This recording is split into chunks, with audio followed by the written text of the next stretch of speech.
Hi, hello, good morning, good evening, good afternoon, everyone. Welcome to our EMEA Google News webinar. Thank you so much for all of you for joining us today. We're expecting quite a large audience on this topic, so great to have you with us this evening.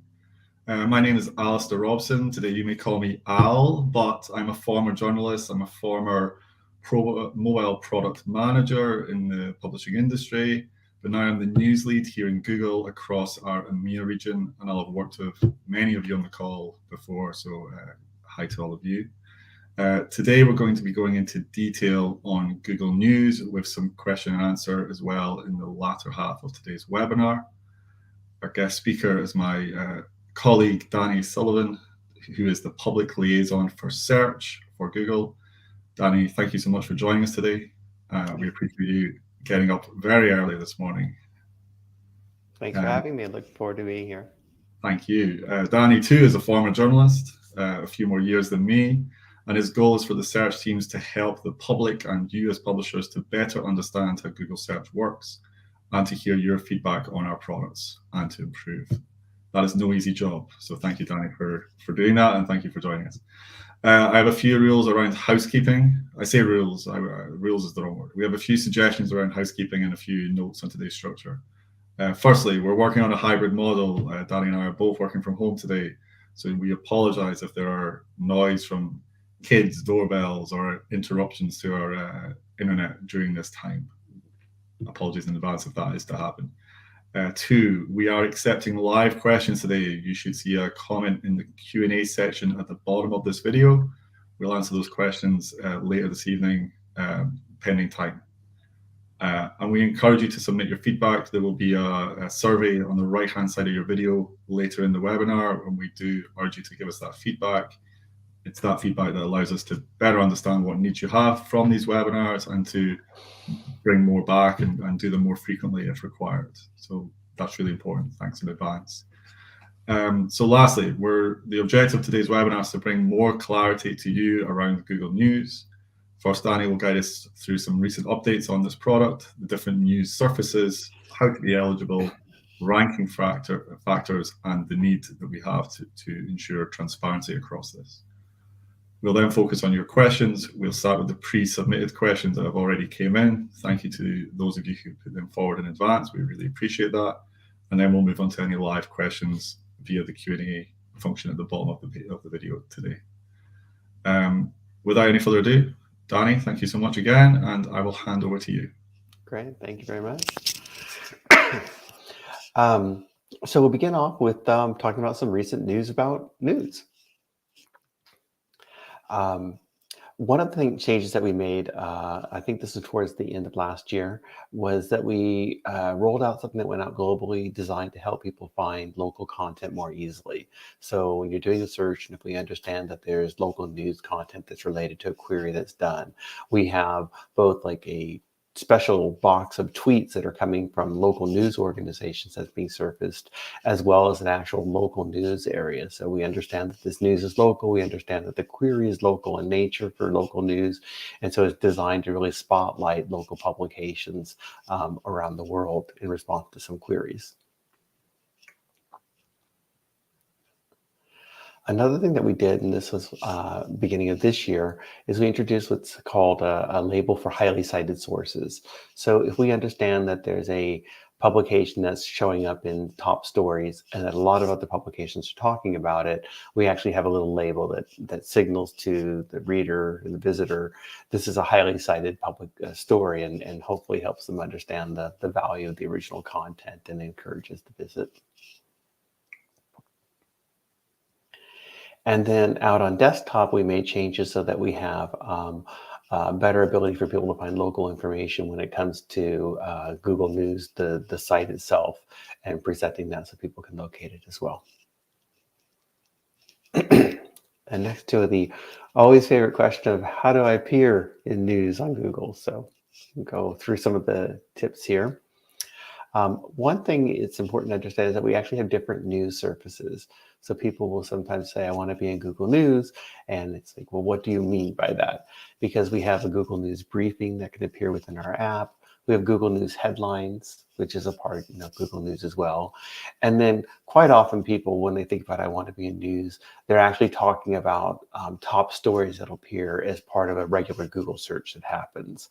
Or if someone does a search and they click on the news tab within an ordinary Google News, ordinary Google search. So those are all news surfaces. They all come from content that's appearing within Google News, even though some of that content may actually be outside of the Google News site or the Google News app. Now, to be eligible to show on these news services, first of all, the content is just automatically considered. It used to be years ago that people would have to formally apply and say, I would like to be in Google News and review our publication and see if we meet the criteria and so on. But now we have an automated system that's just designed to go out and identify things that we think are news related, that have news content, and show that information automatically, which is a really good thing because some publications didn't even know how to do the application process or anything, and now they don't have to worry about it. It's just that they're producing great news content. We're hoping our system will automatically find them and show them. And then to be eligible, the way our systems work, they're going to want to understand if a publication seems to have high levels of expertise, authority, and trustworthiness. These are concepts we talk a lot about within Google, and we're going to be sending you some links that explain more about this and some of the other things I'm talking about so that you can understand more as well.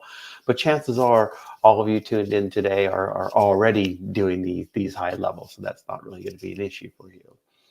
Another thing is that our systems try to understand that there's a consistent history of publishing original news content. And so that's why sometimes a brand new publication might not immediately start to be having content surface in Google News because we may not see a consistent history that's going on there. Or someone might produce something once that's very newsworthy, but that's not really the primary thing that their publication does, or really say their blog does or their site does. So we might not see that strong enough of a history that's there.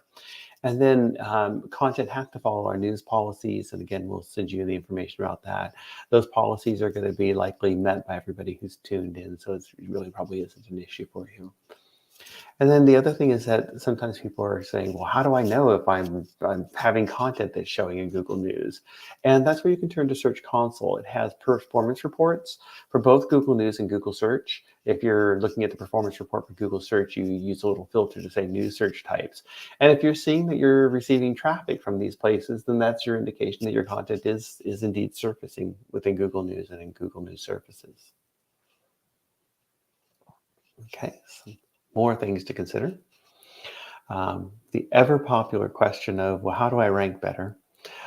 We use a variety of factors to try to understand how to determine what to show and in what order, all of which is automated. One is the relevance of the content. So in basic concept, someone's typed in some words and those words will match a web page that's out there. So if someone's searching for a particular news topic, do we see news articles that mention that particular topic that's happening? And if so, we try to connect those two things together. But of course, there's a lot of things that match the actual relevance of the words. So then you try to use other factors to determine which ones to put in what order. Another thing that we look at is the prominence of the news topic or story. So if you take a big news story, there can be different aspects to it and different things that are happening. You have the death of Queen Elizabeth II that's happened right now. And so there's a lot of news stories that are on the topic of her death, but then there's topics of what happens in the succession. There's other aspects about how people can do viewings. There's different aspects to it. And we try to understand some of these different topics that are out there and how related they are to, say, people who might be writing about Queen, the music band. And right now we might understand, but that's probably not what most people are thinking about in terms of the of that particular word when they're doing a search. The authoritativeness of content, we try to understand how authoritative a publication might seem to be in terms of the content that they're producing. This kind of goes back to some of the history and some of the things that we've seen the publication do over time. Freshness is important. So again, if people are doing a search, you want to understand usually how fresh is the information that's being shown, because most of the time when it comes to news, people want the freshest information that's available. They don't really want a week's old story. Location is important, so that if you're searching, a lot of times what's going to be most relevant to you in terms of news will align with the location that you're at and the location of a publication. And the same is true for language as well. So we look at all these kinds of things, along with a bunch of other factors, to try to determine what seems to be the best content to show.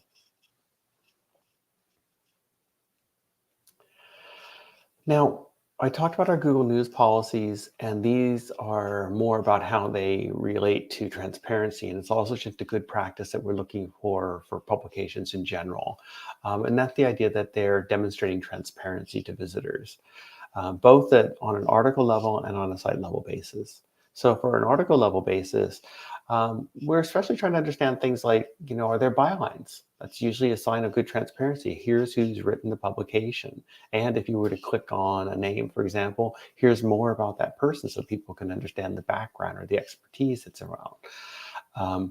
It's also helpful too in that, we will prefer the individuals that are involved as opposed to just the general by staff, written by staff, or written by, some generic term.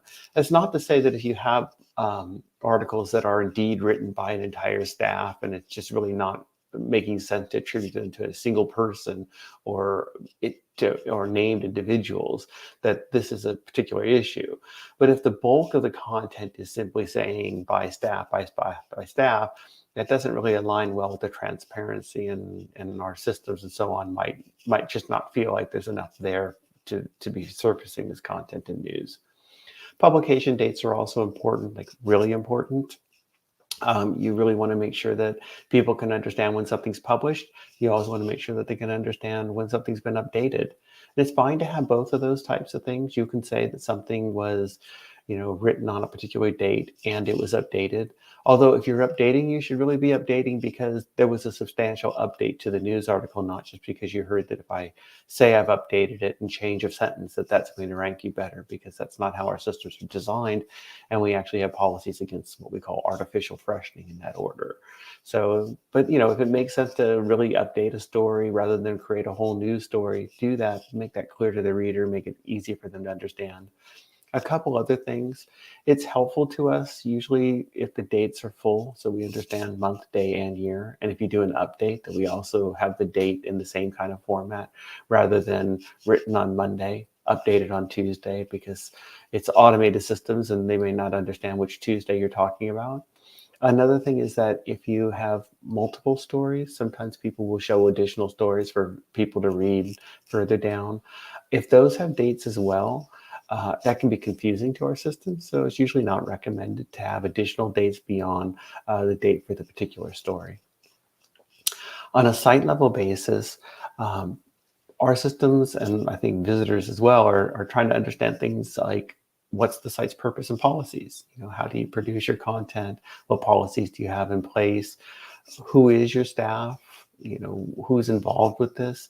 Is there non-generic contact information so that if you have a physical location and it's comfortable for you to list that people understand that and that they know, and then it's a real location, that is not simply a spot in the middle of nowhere, as sometimes we'll see publications do, and usually not these sorts of publications, but people be like, why my publication not appearing? And it's like, well, your publication doesn't appear to be a real publication, so you're probably not giving enough transparency on location there.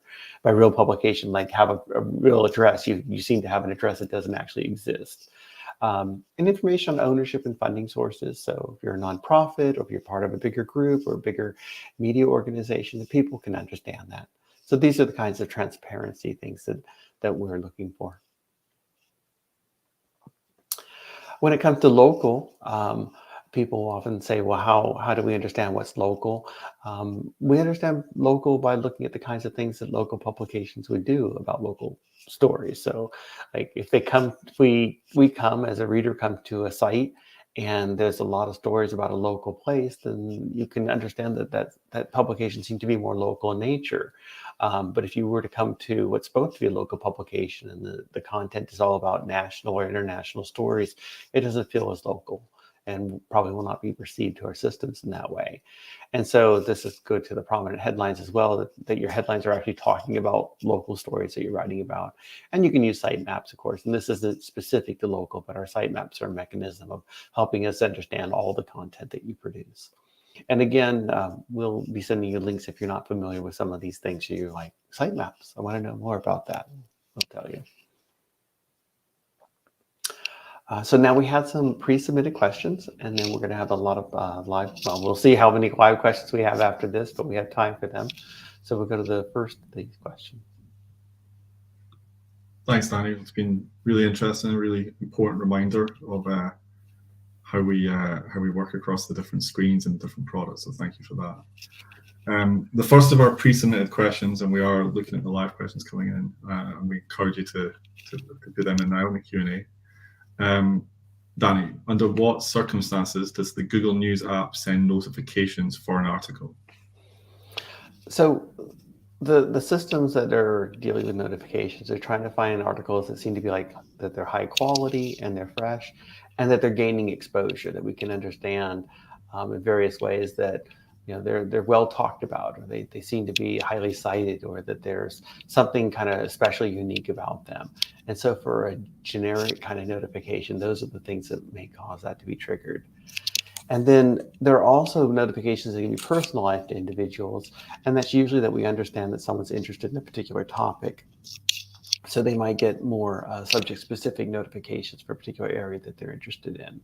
And of course, users have the ability to enable these or disable them as they want. Thank you, Danny. Next question. Does Google offer a specific support line or group of personnel that we can reach out to with search/Google questions? Yes, so there's a variety of ways to get support for Google News and search. We have what are called office hours through Search Central. Anybody can turn up for those, and they can ask questions in general.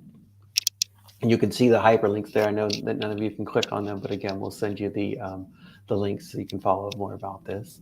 We have a Google News Publisher Forum where people can post questions that they have or issues that they might be finding.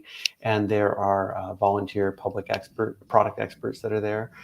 With, a lot of them have a lot of knowledge, and they understand common things, and they can direct people to information. And they also have the ability to escalate things up to Googlers if they think something is especially unique or interesting that we should look at. If you're having questions or issues about indexing issues, we have what's called, we have a special support option for that.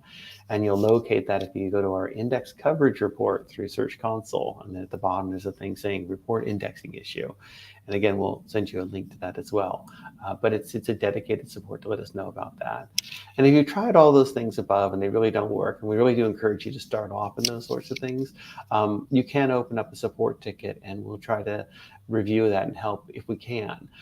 What we can't do on a support ticket is someone who might say, I'm just not ranking well on Google and I want to rank better. That's a generic question. Everybody has that. And the fact that you might not be ranking well does not necessarily mean that there's a bug with Google News or Google Search. And so there's nothing for us to sort of debug. Um, you could use that to say, I'm having indexing issues, but we already have a dedicated support there. So you're just generating energy and time that's better spent using the indexing type of thing. But if you actually really do suspect that there's something significantly wrong, or it's just something that really doesn't seem to be working the way that should be happening, you can submit it, and we'll take a look at it from there. Thank you, Danny. How can I leverage the Google Search Console? Before you answer, Danny, one second. I should also add on the previous question about support, etc.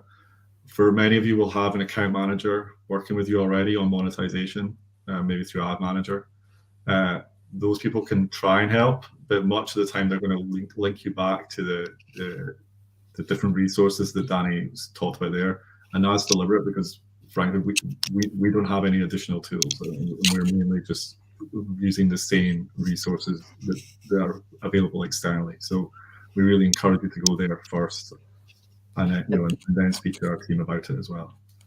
And to give a bit of a help maybe to some of those account managers too, within Google Search, we have this policy that's called honest results.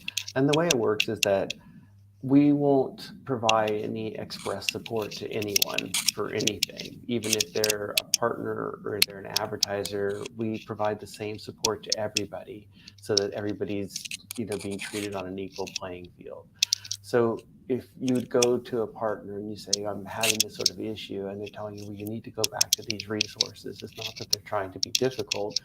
It's that literally if they come to the actual search team and say, my publication partner is having an issue, you need to fix this, our response will be, we can't do anything special like that. Because our policy doesn't allow us to provide that kind of specialized support. You have to go back to the general support that we provide to everybody. The other thing is that even if we didn't have that policy, sometimes there's nothing that we can necessarily fix. I'm not ranking well. Lots of people want to rank well. That's not necessarily a bug that we can fix. So that might be an issue. Sometimes we do find bugs and we realize, wow, there is something that's going on here. We found something interesting there. We may not be able to immediately fix it because we don't tend to do fixes just for a particular thing. We try to solve the issue generally. So and we may not have the lever to pull for a particular site. I mean, people sometimes think, well, we have all these things about particular sites. Our systems really are not designed on a site-specific type of a mechanism. They're really designed to work on an automated basis, and so we can't make those sorts of changes. Oh, I'm clicking on my mic, I see. Yeah, Danny, sorry, Hopefully that hasn't been going on too long there. And hopefully you understood most of what I said, and I'll try not to jump around too much here. So when we try to solve, particular issues that are happening, and just one last thing too, about 15% of the queries that happen on any day are entirely new. Like, we've never seen someone search for these things before, which always seems to surprise people when we say it. It's like, how can that be possible? But again, if you go back to the example, what's happening in Britain right now, like, there are searches happening for things because there are things happening there that have never happened before, and our systems have to be designed to find the responses to that and direct people to the right information, within seconds. And so that's why we rely so much on the automated systems. And that's why when we look for solutions, we try to look for solutions that will work across a range of queries. So back to Search Console. So this is a tool that anyone can use. There's no charge for using it. Anyone can sign up for it. It's designed to help identify issues with indexing or page experience in other areas. It is sort of a dashboard, and us trying to help you understand more insight into how we're processing your content. It can show you the queries that you're receiving, show you the pages that are being visited, the geography that people are coming from, and a lot more. If you use Google Analytics, then in combination with Search Console, there's a thing called Search Console Insights that can help you understand how the audiences are discovering your content and what seems to be resonating as well. So there's a lot of useful information there. It is sort of like a dashboard in many ways for search that you should be taking a look at. And Danny, just on the back of that one, a question we have here, which I think might be related, is how exactly do you, as in Google search, determine the name of a publisher that appears in Google News? For example, I've seen a lot of times a situation when articles from my site appears in Google News with the publisher named ABC, that I have never indicated that name in the meta tags or sitemaps. Is that something that's controlled in Search Console or somewhere else? I believe that there's a way within Search Console you can indicate a name, but it's probably more coming from the automated processes that we also use to try to understand what we think is the more common name that's out there. Those systems aren't always perfect. It's something that I talk about internally. Like I say, I'm hoping that we can find a better way that people can indicate it, and when they're having those kinds of issues where there's a mismatch. But it's primarily coming down to we see a reference that's across the web. And this also leads to why people sometimes will think, well, if I tell you my name, why don't you just use my name and leave it at that? Or if I tell you this sort of title for an article, why don't you use that? But exactly as I've written it. But then unfortunately, we deal in an environment where people might say they're the name of a publication that's a different publication, that be purposely trying to do something. And so we really look to multiple ways, kinds of checks and balances to try to determine that kind of information that we show. Thanks, Danny. We'll go to our next pre-submitted one, if that's all right. Mm-hmm. Team behind the scenes. No more questions pre-submitted. Okay, excellent. We're on to the lives now. Danny, I think this is a really interesting one. When covering a developing story, does Google News prefer the content divided into several small articles as the story develops? Or is it better to work with one article and update that information there, either as a live blog or just an article? It can depend. I mean, there's no set rule to it. We have a mechanism for understanding when there are live blogs. Certainly people do like live blogs. So if it makes sense for your readers to have a live blog, I would say feel free to do that. But you might also find that it makes sense to be writing articles about things that are happening as well, especially if it makes sense, again, to your readers to break that off. That's probably the rule to follow more than anything else. Don't think so much about, well, what am I doing because Google prefers it, as opposed to what am I doing because this would make sense for me to have done it for my readers anyway.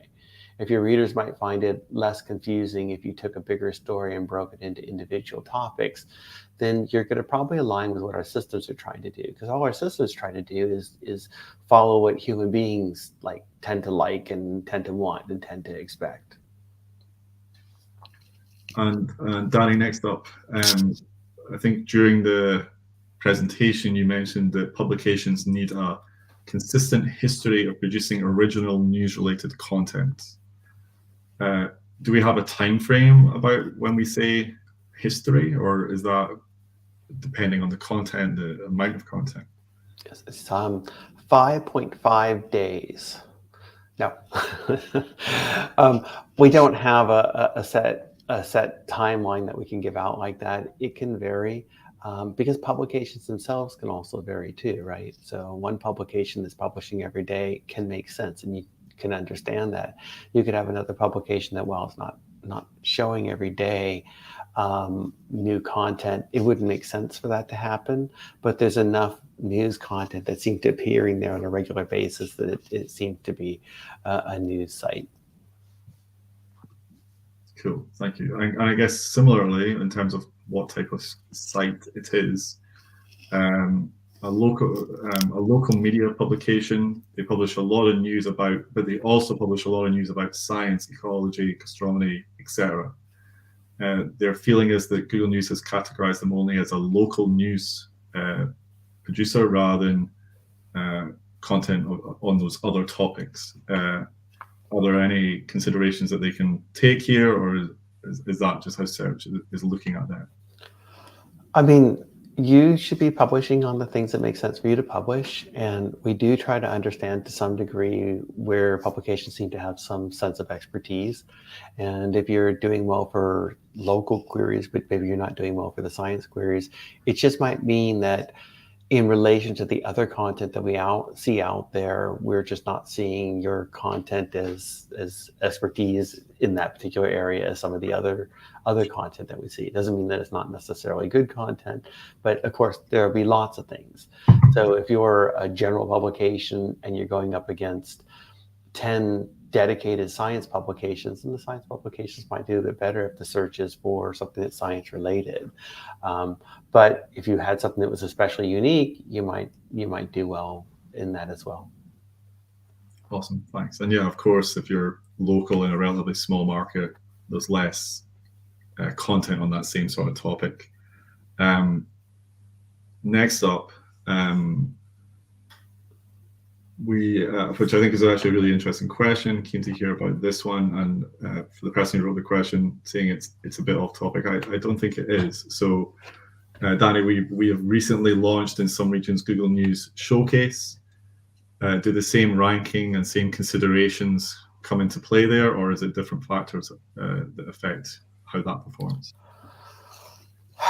I'm not super familiar with Showcase, so it's possible that there could be some slightly different things that are happening there, especially depending on the amount of content that is within Showcases versus the amount of content that might be against all that's out there.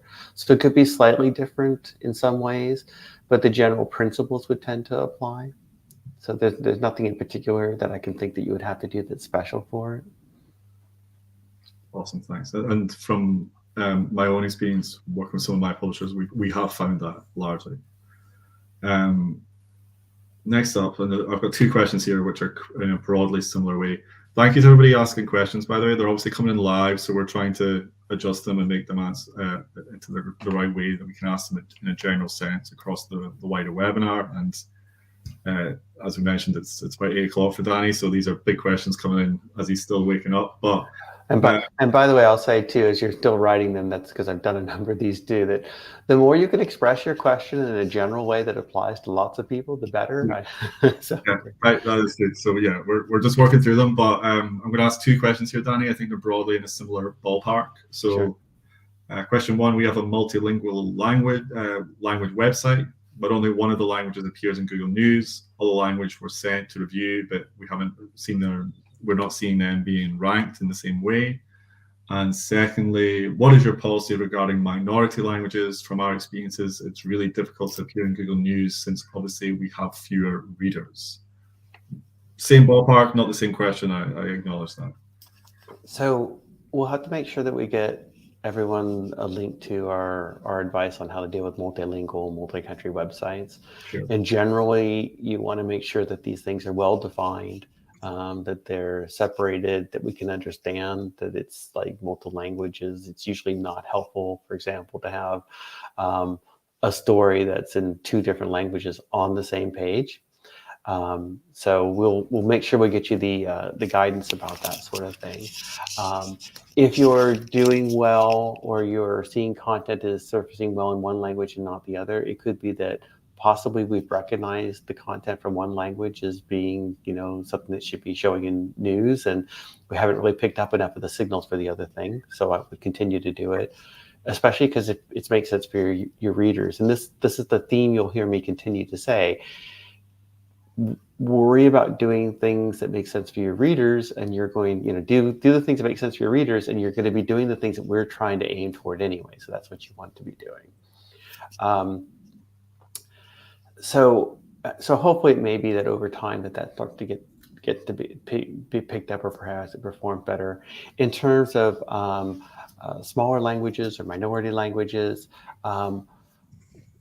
we're not trying to say, well, this is a big language, therefore show more of that. That doesn't really make any sense for us to do. We try to show content that makes sense in response to the language someone searches for. So if there's not a lot of speakers of a particular language, you're probably naturally going to see less traffic for that language because there's fewer people searching for it in that language.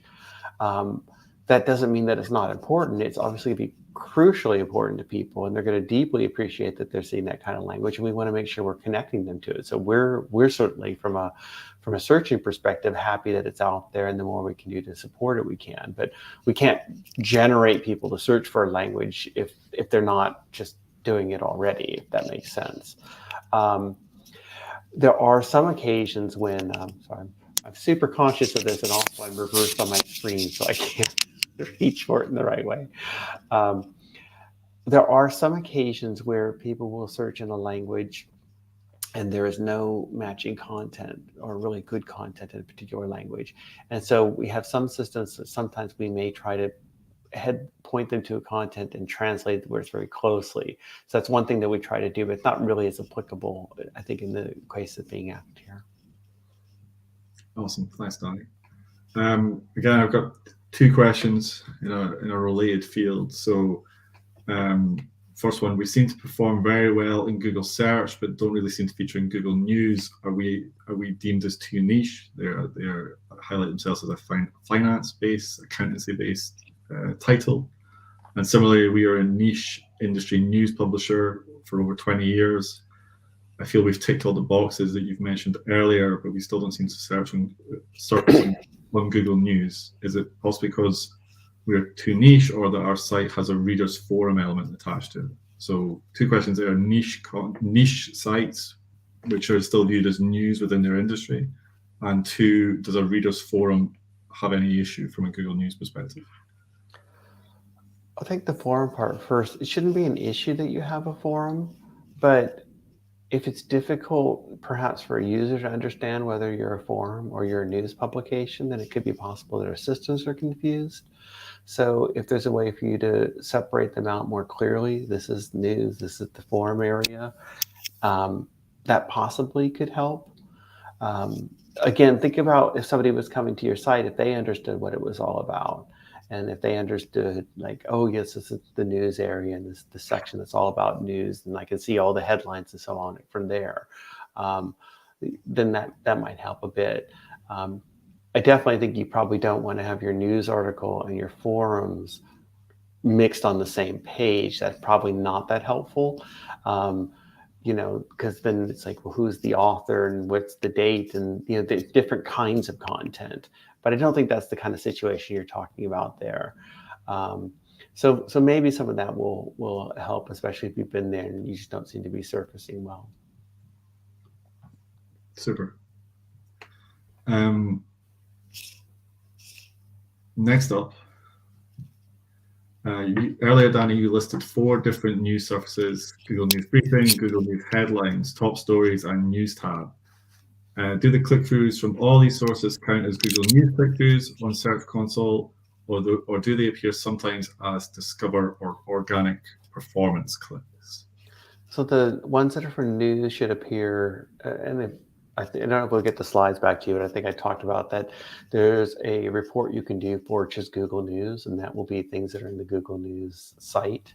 Then there's another thing you can do for Google Search where you filter it to what's called news, and that will be news that's happening on Google Search, basically top stories, that type of thing. It won't be my news article appeared outside of top stories. That would just be considered part of search. So if you do the news filtering, that when you appear in top stories, you would understand that separately. And then I think we have a different report for Discover that's separate from all this as well. Super, thanks, Danny. I'm just tweaking this one slightly, but in this example, the news sites don't show the names of the journalists due to protect that journalist due to free press issues in a particular region. What's the best suggestion in those circumstances where they don't want to give a byline when Google News does look for it in some respects? So a couple things you can try there. I like that's super sensitive, and I think that's one of the reasons why I also talked about the idea that, well, we want a physical location that has to be something you're going to be comfortable with and feel safe about. It's the same thing with the journalist too. If you're that kind of publication where showing a name is going to be something that's not helpful, then don't do that. but maybe provide some information about it so that if somebody clicks on staff, they understand it.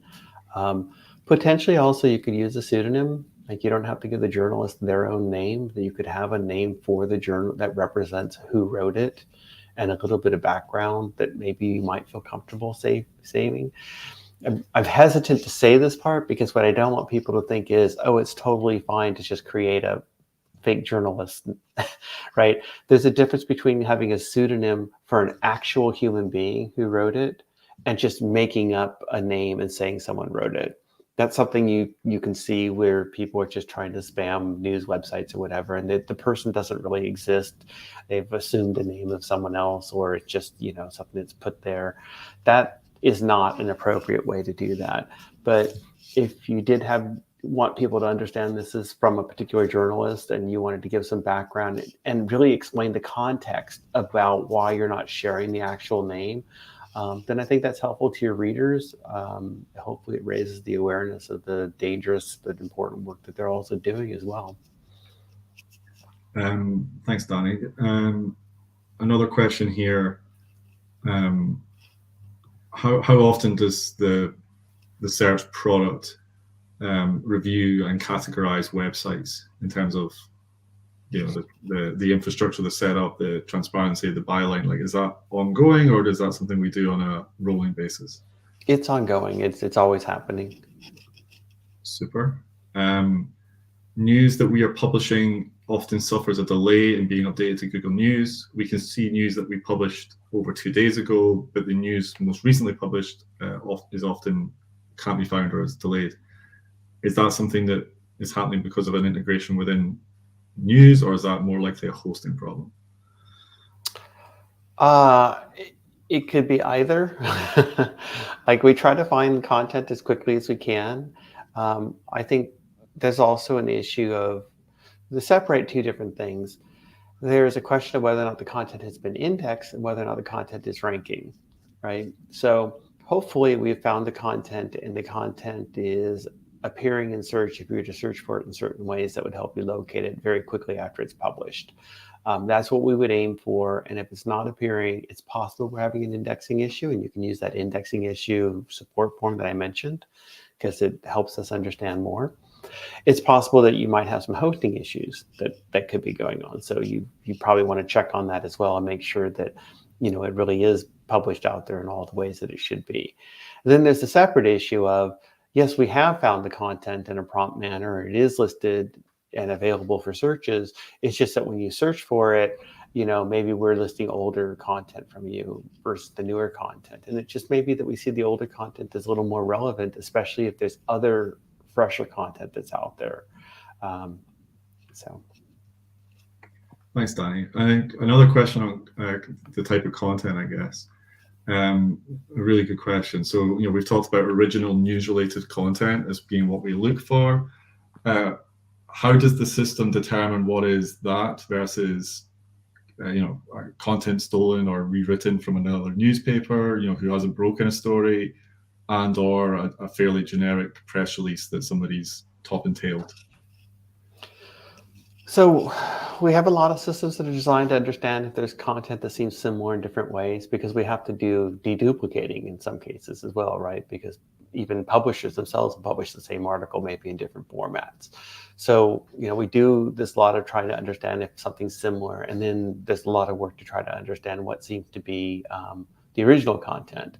Sometimes that can be off of what we saw appear first, but then you can't always rely on that because sometimes someone may have published it first, but we haven't indexed them as quickly as we may have found another publication that cited it. So you take that into account, but that's not completely what you rely on.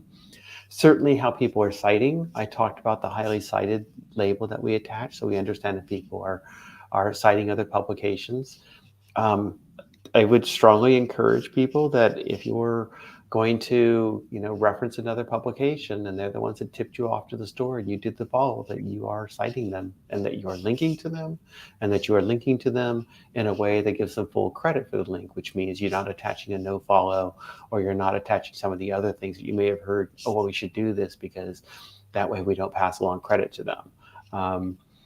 it's not a nice thing to not credit other publications that have broken stories. And just, you would want to be credited, and the other publications expect to be credited. And so that really helps us. And so when people do it, it encourages us. Now, we do have systems that are designed to understand, even if people do block some of that linking, to still figure out that the linking is happening and understand and take that into account. So there's a lot of work that we are doing to try to prevent that. The other thing I'll say is that sometimes people get concerned because they'll do a search and they'll be like, but I'm seeing all these other publications that have duplicated my content and I didn't give them permission and so on to do that. So a bunch of things here. And again, this should be in the resources we're sending you, but we have an entire page on what to do if you're syndicating. So if you're syndicating your content out to others. Danny, your mic's catching again. Yeah, that thing again. People don't lose you. Let's move this over here. Tuck it there. See, I've gone with the wired mic because I thought that would be better and more dependable. But of course, then I have a physical problem.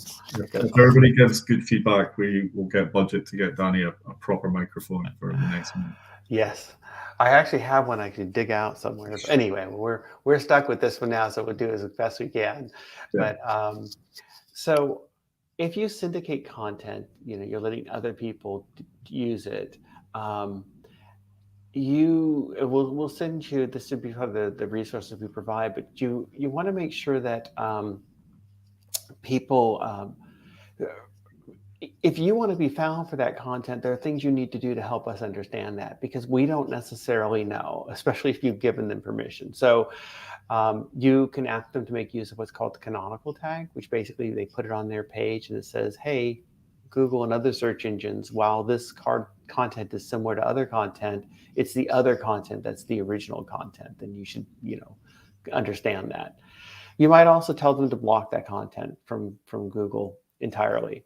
Yeah, you can put it there, and you're glad your readers are going to find it when they come to it directly, but it's not something we want you to have indexed within Google.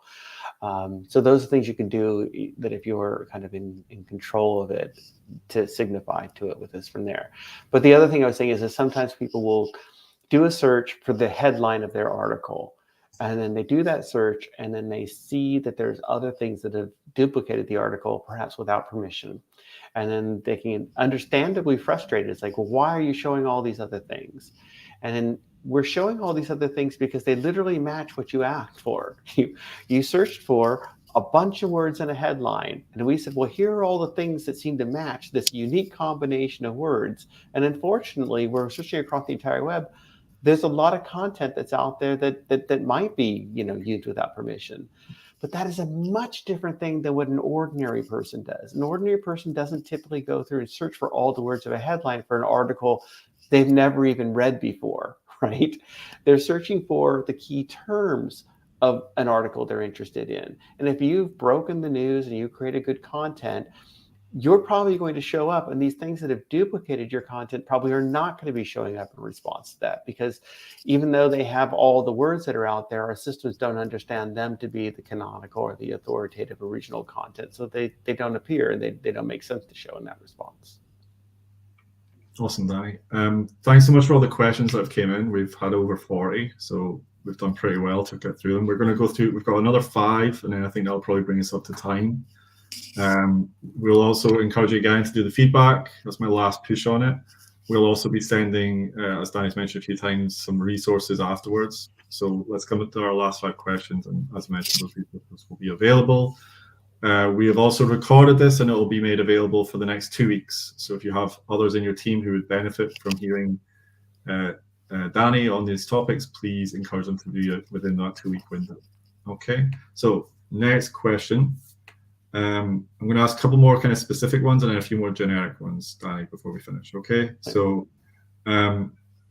we've had a few questions around Discover, which is obviously one of our other search products, talking about the difference in variances in traffic from news to Discover, etc. Can you maybe just touch on why that is and what potential causes or what people can expect from those different traffic sources? So search and news can tend to be somewhat predictable over time, because you are producing content, you can understand that there's interesting content, and the content you're producing is maybe more directly associated with the kinds of searches that are happening. Discover is very, very serendipitous. People's interests and topics can change quite a bit. There can be a lot of different publications that are out there. It's not tied to a particular query that's happening. So it's not a predictable source. So we're glad that Discover's there. People get lots of great content through it. I love using it myself. But you should not be depending on Discover as a source of traffic, that you know this is all the traffic I'm going to get, and it's always going to be that way. And we have a page specifically about Discover that makes it really, really clear. Like it's not something that you can depend on. And it's, again, especially because it's not tied to the kinds of queries. You can do things like make sure you're producing content on a particular query that may be trending, and that maybe can help you in search because you understand I have good content and people are actually looking for it. And so there's that more of a correlation with it. With Discover, it's just really not there. You can't really do it in that sort of sense. Thank you, Danny. I think it's a really interesting question based on the way the markets has been going recently in EMEA, particularly certain markets. So for publishers who are running a mainly paywalled strategy these days, where maybe 90% or 80% of their content is behind a paywall, what's the best recommendation for how they should then tie into Google News and our various products there?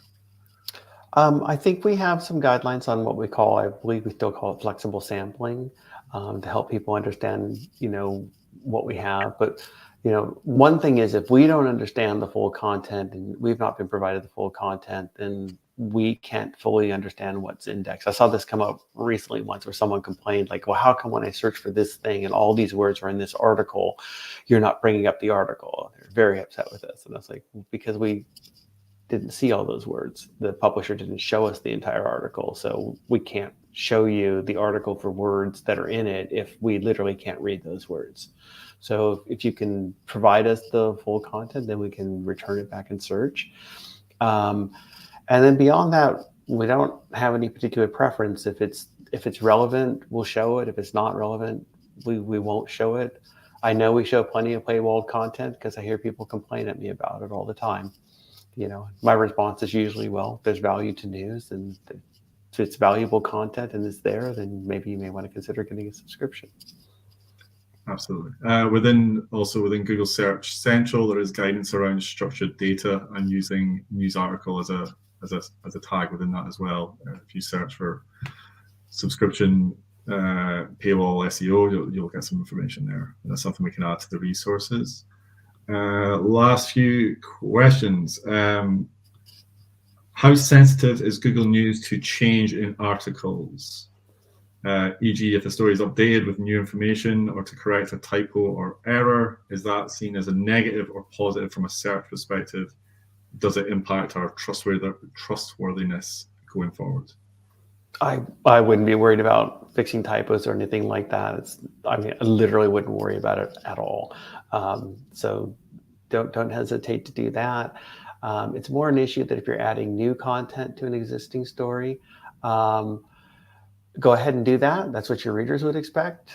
Our systems tend to find pages when they've changed fairly quickly, and we understand that there's new content that's out there as well. So that's not an issue.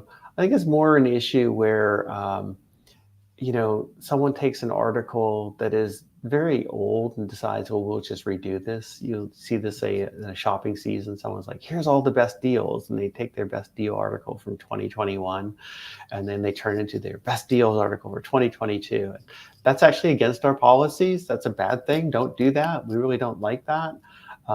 We specifically advise against reusing URLs like that. It's like a super bad thing. I can't say bad thing enough, so don't do that. But that's different than I started writing a fresh article today and now there's been some new stuff and so I'm going to update into it. If that makes sense, then you're okay. So Danny, just to stress that, it's super bad. Yeah. Not just bad, it's bad. Linked to that, I guess, there's a question here that I think is similar, but probably not, maybe it's not super bad, so let's just clarify it. we're talking about a local news website, sort of a local news publisher with multiple websites in each of the cities they work in. And they've highlighted that they have content that will be common across all those websites with some local differences, with some slightly localized differences in terms of maybe the title, the photo, but large parts of the content will be the same. Are they doing harm to themselves by having this duplication of content to a degree? Or is that, obviously that's not original news on every single website, or is that to be expected because of the news network that we understand that they work as part of? Does that question make sense, or would you like me to try and rephrase it? No, I can understand that in the sense that I used to work for a newspaper and we would localize content all the time, right? So it's complicated. If the story is fairly generic and all you've done is put in a paragraph for each different story to say, here's the local aspect of this type of thing, we're probably not going to see those stories as that unique from each other. And then we probably don't know which story is the most important story or which one would be most highly cited. And you're kind of diluting some of the potential value of that. Like you might be better off just having the same story across from them and it's localized for all those sorts of things. Maybe, I mean, it could vary, but that it's a different, it really kind of comes to the substance. That there's not a lot of substantial difference between them. All you've done is just added in like a little local paragraph or whatever. It just probably isn't enough to. It's not really going to harm you. It's just probably not going to help you because it's nothing seen as that unique in that way. Especially if you're hoping that story is going to be found against other stories that are out there that are on that topic as well. Yeah.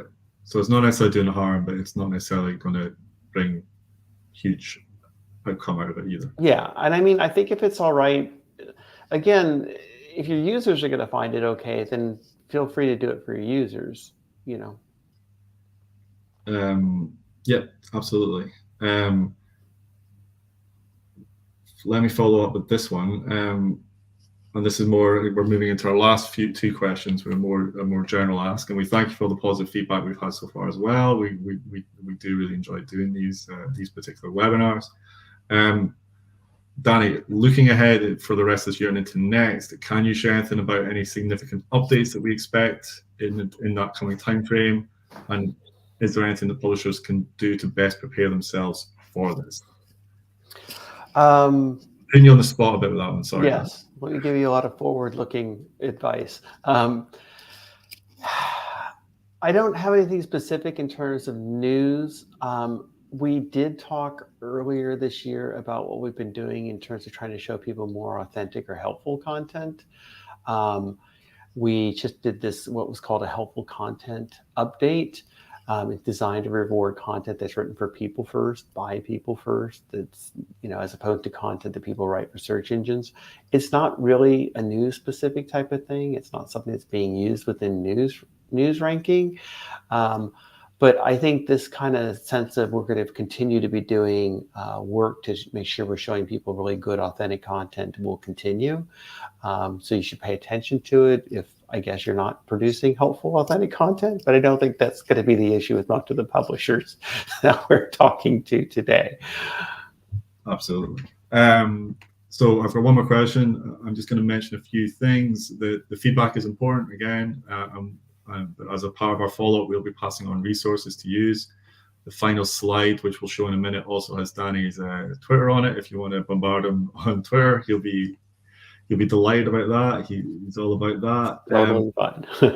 The other things to note, there's a few questions that have came in around sort of traffic conversion and talking about trending interest and using different approaches within journalism. These are all good areas. They're probably not Danny's area, to be fair to him. What I would suggest is if you have account managers and you're working with Google on other topics, is to speak to them around the different tools we can help you tie into around News Lab trainings, news consumer insights. There's a lot of products there that help. I can help you convert your traffic into other ways. So we really recommend that. Some of the other questions are much more on the support side of things or specific issues to your own sites. which are absolutely valid, but probably the right way to do them is to use the support resources that we've mentioned earlier on today. Danny, I'm going to say thank you. I'm going to ask you one last question to close us off, which is if I am a publisher listening just now thinking, who should I follow? What do we see as best in class? Is there somebody that you would highlight here, or is that putting you too much on the spot as well?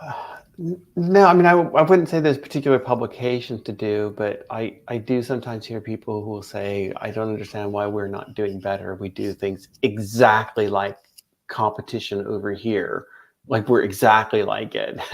And I can remember once looking at it going, yeah, you're not exactly like it.